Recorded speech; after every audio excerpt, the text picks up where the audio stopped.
You know, paradigms control the results of your life. They have power over everything from your relationships to your income.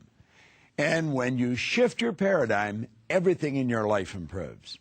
Hello and welcome. I'm Bob Proctor, and I want to welcome you to the Paradigm Shift, where we're going to teach you how to make dramatic improvements in your life. You know, when you talk about a paradigm shift, you're talking about one of the most important things that you can study, because you're really learning how to take control over what's going on inside of you. And I want to recommend that you make a decision right here and right now. Stop whatever you're doing mentally and play a little game with me. Make a decision that you're going to let your paradigms work for you. Good thing to do. Now think of this for a moment. We have one life so far as we know. We've got one bite at the apple. So it's really about lifestyle. And you know, we can have an absolutely phenomenal lifestyle. We have been blessed with abundance everywhere you look, and it's a matter of accepting it. Now, not only do we have to learn how to accept it, we've got to learn how to let go of some of the roadblocks that stand between ourselves and the good that we desire. You know, you talk about the miracle of the mind, and the mind truly is a miracle. Dr. J.B. Ryan said the mind is the greatest power in all of creation. Now, I want you to think about that. The mind is the greatest power in all of creation. I have people from time to time that come up to me and they'll say, no, God is the greatest power in all of creation. I said, wait a minute. You've got to listen and you've got to think. God is the creator. The mind is the creation. The mind is, without question, the greatest power in all of creation. So we're compelled to really learn how to utilize these phenomenal powers we have the right way. And I found in studying some of the greatest leaders that ever lived, they all had a golden thread running through their life. They had commonalities amongst them. Napoleon Hill was commissioned by Andrew Carnegie to go out and write the laws of achievement, the laws of success. Carnegie at the time was a billionaire, supposedly the only one on the planet at the time. And he thought it was an absolute crime that people that had developed great wisdom went to their grave and took it with them. And no one had ever sat down and gathered the information of what they did or what they had learned. And so he asked Napoleon Hill to do it. And Napoleon Hill accepted the challenge. Carnegie went on to introduce him to some of the most powerful people in the world. He became an advisor to presidents of the United States. He became great friends with Henry Ford, Thomas Edison, Firestone. And he found that there was one prerequisite if you wanted to win in life. And that was you had to have a major definite purpose. Without a major definite purpose, your life would be sort of wasted. You see, a purpose is something like a compass. Now, it's why we're living. Now, when you have the purpose set, then it's absolutely essential that you have a vision. The purpose is why we're doing what we're doing. The vision is how we're going to do it. We want to build a vision in our mind of exactly how we're going to execute our purpose. Now, these are not small challenges that we're faced with in laying these out. When we've got the vision down, then we want to set a goal. And the goal is how you take a bite out of the vision. I'll give you a good example. I wrote a paper on this one time, and I used this example in the paper. My wife and I live in Toronto in Canada. We were invited to a wedding in Gatlinburg, Tennessee. Now, I knew where Tennessee was, but I didn't know where Gatlinburg was. So I said to Linda, listen, we've got a little bit of time. Why don't we drive there? You know, I'm flying somewhere every week, and I get the opportunity to drive. It was a good chance to be together and just have a visit. So we decided we would drive. And I said, go over to the Automobile Association and get one of those maps that tell us how to go. And so anyway, she came back and she had these maps. And they're all broken down in parts of how you get from Toronto to Gatlinburg. So we had the program all laid out in front of us. Now let me explain how it went. Our first objective was to get to Detroit. And then when we got to Detroit, we would go to Cincinnati. From Cincinnati, we were going to Lexington. From Lexington to Louisville. From Louisville to Gatlinburg. So let's put this all together. Our purpose was get to a wedding. The wedding was the purpose of the trip. Our wedding was the purpose. Gatlinburg was the vision. That's how we were going to get to the wedding. We were going to get to Gatlinburg. And to get to Gatlinburg, we had a series of goals that we had to execute. Now, the first goal was get to Detroit. We didn't have to worry about Cincinnati or Gatlinburg or anything. As long as the car was headed to Detroit, we watched the road signs, we were headed for Detroit, we were on purpose. Now, when we got to Detroit, we could forget Detroit. We didn't have to think of Detroit anymore. We wanted to focus on Cincinnati. And we just watched the street signs, or the highway signs, to Cincinnati. When we got to Cincinnati, then it was to Lexington. And so on until we got to Gatlinburg, and then we were at the wedding. Now, that's sort of the way it is. And we want to take a look at this, and we want to see how we can break this down. You know, Napoleon Hill I'm always quoting Napoleon Hill because he had gathered such an enormous amount of information. But he said, what a different story people would have to tell if they would adopt a definite purpose and then stand by that purpose until it had time to become an all-consuming purpose. And isn't that the truth? Do you know, most people don't have a purpose in life. They get up, they go to work, they say, well, everybody goes to work. That'd be a real good reason to quit. Whenever you're doing everything everybody else is doing, you're probably not going anywhere. Now, we should have a purpose. We should know exactly why we're doing something. Now, think of what he said. What a different story people would have to tell if they would adopt a definite purpose and then stand by that purpose until it had time to become an all-consuming purpose. You see, you get to the point where it controls you. First, you give life, action, and guidance to the idea. Then it takes on a power of its own and sweeps aside all opposition. And then it coaxes, nurses, and drives you. That's how successful people do it. They're not lucky. You know, in James Allen's little book, As a Man Thinketh, there's just such a phenomenal amount of good information. But in that book, he gave us something that is worth writing down. I want you to get a pen and a pad and really think about this, because it has to do with purpose, vision, and goals. He said, until thought is linked with purpose, there's no intelligent accomplishment. Now, if you play with that idea for a while, it's going to tell you that, well, I've already mentioned in other parts of this series that most people don't think, and they really don't. They've tricked themselves into believing that mental activity is thinking, and of course it's not. So he says, until thought is linked with purpose. In other words, if we don't have a purpose, there's no point in us even thinking. Because what are we going to do? We're going to go here, then we're going to go there. We're going to live like a cork in the ocean. But with a purpose, like I say, the purpose is like a compass and keeps us moving in the direction that we move. Do you know, I am probably presented with an opportunity at least every day, sometimes 2 and 3 in a day. And I have a very quick scanning method that I do mentally. I look at it and I first of all ask, is this going to be on purpose for me? If it's not on purpose, I don't even investigate it. I don't care how much money I could earn at it. I don't care how much fun I could have doing it. If it's not on purpose, I don't want it. I want everything I do to keep me moving in the direction I'm moving, to keep my life on purpose. Well, Allen said, if thought, until thought is linked with purpose, there isn't any real intelligent accomplishment. Now, you might ask yourself, what is it you're attempting to accomplish with your life? You know, what are you really trying to do? Do you have a purpose?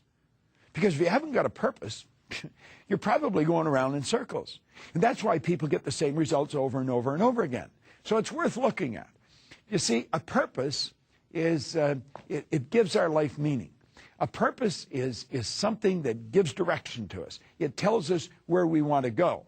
You know, it explains why you get out of bed in the morning and why you do what you're doing. So I guess the question is, how do you select a purpose? It's not an easy thing to do. I went with 2 business associates of mine to a ranch in Northern California, Clear Lake Oaks, California. And I spent 3 days there establishing my purpose. Now, this was after working for a long time, but I realized that my purpose was changing. What I started out doing in this industry and in this business, it was started to change. The world's changing, our methods of communication, means of travel are changing, and I thought my purpose is changing. And so I went with 2 very good friends of mine, John Assaraf and Mark Meyerdirk, and we went to Clear Lake Oaks, California, to High Valley Ranch. It's owned by Jane Wilhite, marvelous lady. And this is a place I always look at it like a spiritual oasis. I go there and I go up to the Casa Montaña. It's the house on the hill. Beautiful place on top of a mountain. I get up in the morning, I can go out and look down on the clouds someday, or just stand in the balcony and watch deer graze on the lawn. And you see, it's a beautiful setting. It's quiet. You're close to nature. And I think you want to go to a place like this to establish a purpose. This isn't something you're going to do over a cup of coffee in a restaurant. This is where you want to sit down and ask yourself, what do you really want to do with your life? It's an enormous question. Now, I was doing what I wanted to do with my life till I got to a certain point, and I decided I wanted to change my direction a little bit. I actually quit the business I was in one time, and I quit for good reason. I didn't get tired of what I was doing. I got tired of how I was doing it, but I had to quit to come to that realization. Well, at any rate, we got up there, and we started philosophizing and talking and batting ideas back and forth, and it was very important how we chose the words to put the purpose together.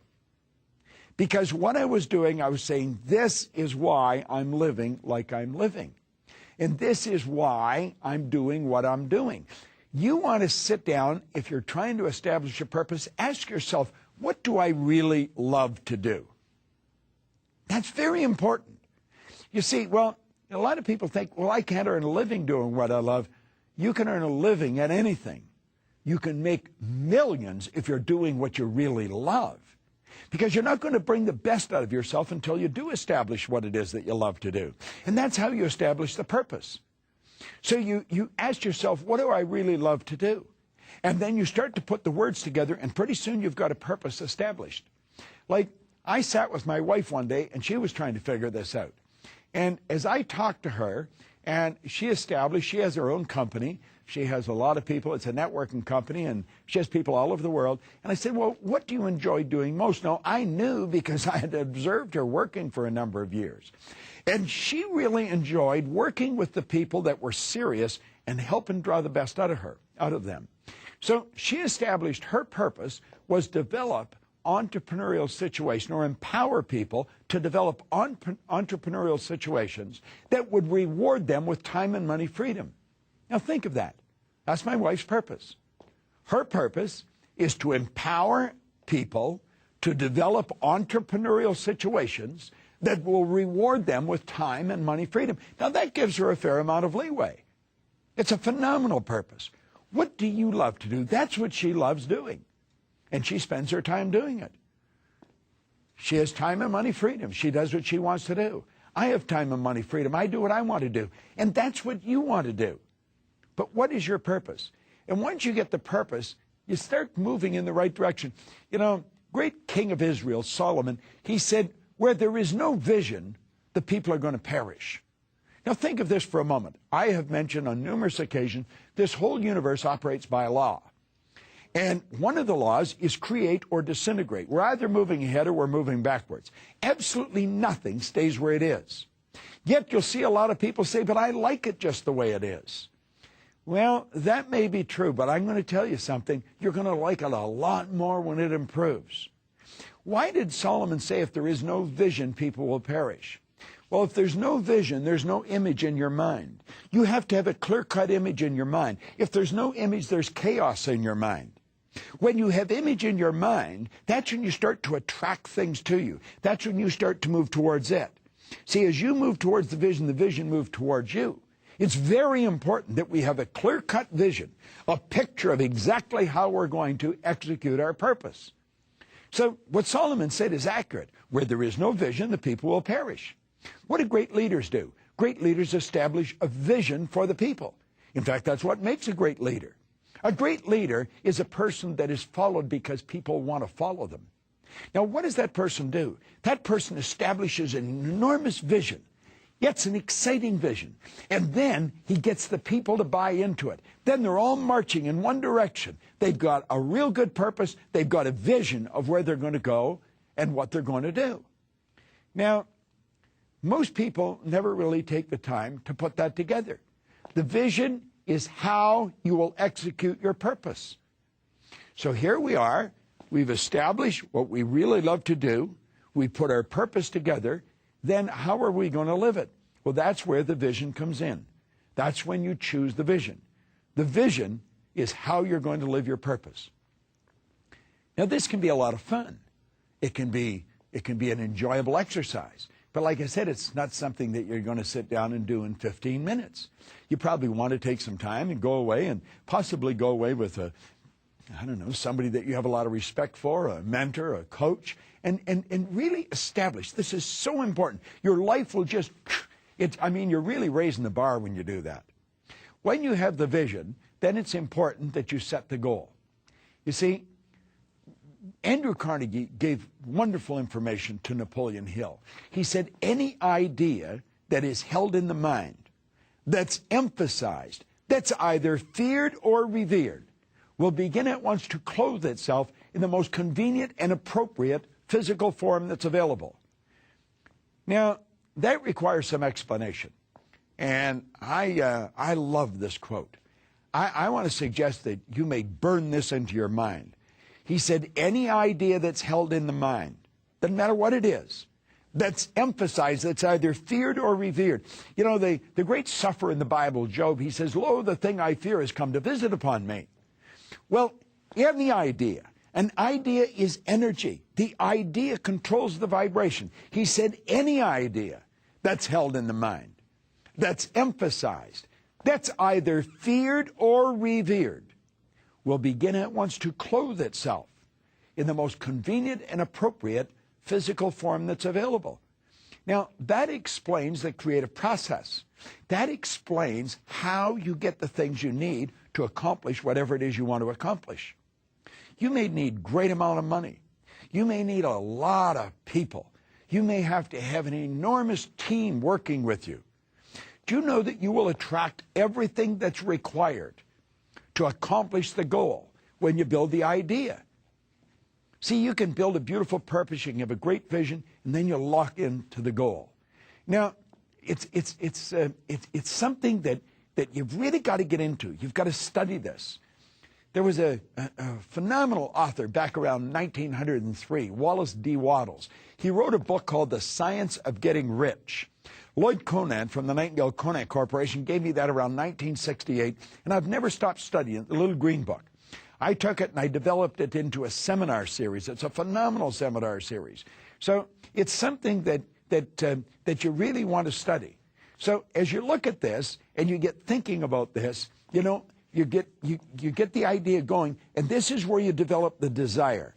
He said, desire is the effort of the possibility within, seeking expression without through your action. So what are we talking about now? You build the purpose, why you're living. You build the vision of how you're going to live, and then you select the goal. Now, the goal is mighty important, and that's what Carnegie was talking about, and I think that's what Wallace D. Wattles is talking about. You see, the goal is how you're going to realize your vision. The goal is one bite out of the vision, and you take that bite, and then you take another one. And so a person with a goal and with a vision buried deep in their heart, and they've got a proper purpose, that person is alive. I mean, they are really living. They're going to have no difficulty having energy. They'll have all the energy that they'll ever need. They'll attract everything that they need to accomplish what they want to accomplish. But without this, life just sort of becomes, a bit of a dull trip. But when you have the purpose and the vision, the goal down right, and you start to understand the miracle of your mind and exactly what's going on inside. But then you have to clearly understand that, remember, the paradigm is the only roadblock between you and making any of this happen. Now, odds are pretty good you are not programmed to sit down and do this. And we're all busy. You're busy. I'm busy. I think everybody I know is busy. You know, we thought when all this new technology came out that we would have more time. It's actually caused us to become busier. We communicate faster. The world has shrunk. You can communicate with the person on the other side of the world as easy as you can communicate to a person sitting right beside you at a table. So we have to ask ourselves, you know, how do we want to live? Do we want to keep going at warp speed and not wondering what's going to happen? Or are we going to give our life direction? Because that's what the purpose and the vision and the goal are all about. And so you got to make it meaningful. It's got to be something that you really want, something that's going to mean something to you. And when you do this, everything starts to win. Now, you know, we have the ability in our consciousness, if we look at this little diagram as the mind and the body, We have the ability in our consciousness to pick anything we want. We were blessed with phenomenal mental faculties. We cover all of the mental faculties in another presentation in this series, but you've got phenomenal mental faculties, and you've got the ability to build whatever you choose in your consciousness. When you build that idea, you have to let that idea then seep into every part of your being. And let is the key word. You don't try.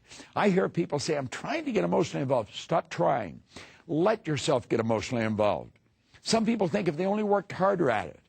Price Pritchett tells a great story about a fly dying on the windowsill, trying to fly through the glass of a window pane. He says, you know, you can hear it, and it's not going to make it. He thinks a little more effort. When just a few steps away, the door's open and the freedom the fly seeks. Well, sometimes we work like the fly. We've got to realize we've got these mental faculties. We've got our sensory factors. We want to use our sensory factors in the proper way. We want to look and study the things outside that are going to move us towards our goal, that's going to help us live our vision or our purpose and realize our vision. But let's realize that we've got the ability to choose anything we want in our consciousness. The subconscious mind is universal intelligence. You've got to let that idea sink into every molecule of your being. You've got to feel it. You've got to feel yourself involved with what it is you're doing. Otherwise, you're not really on purpose. Now, when you do that, everything starts to click for you. Now, otherwise, if you just gather information and let it stay in your consciousness, and gather more information, let it stay in your consciousness, nothing happens. The paradigm has to shift. I see people going to seminar after seminar after seminar, and nothing happens. You see, my life did change. It changed dramatically. I went from earning $4,000 a year to over $1 million a year. I had no formal education. I had no business experience. The things that happened to me were shocking.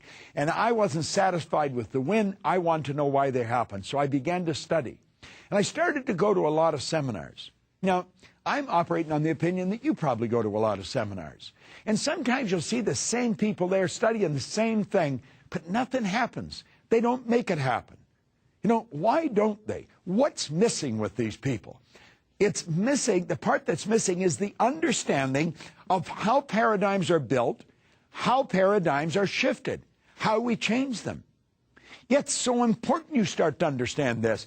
Otherwise, you're just gathering a lot of information. Now, if you keep gathering information and the results don't change, you're causing tremendous frustration in your own life. It's the same, you have kids in school. They keep studying, studying, studying, the marks don't change. What do? We tell them to study some more.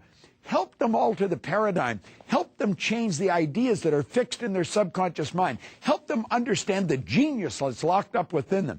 Help them understand they're God's highest form of creation. Help them understand how their mind works. See, little children will grasp this information. Salespeople will grasp this information. You see salespeople setting goals to pacify the sales manager. Or they set goals to pacify their upline if they're in networking. This is going on all the time. It's a dumb exercise. Help them understand how the mind functions. Help them understand the role the paradigm plays in their life. Then they're going to learn how to change it. This is so important, and it's so misunderstood.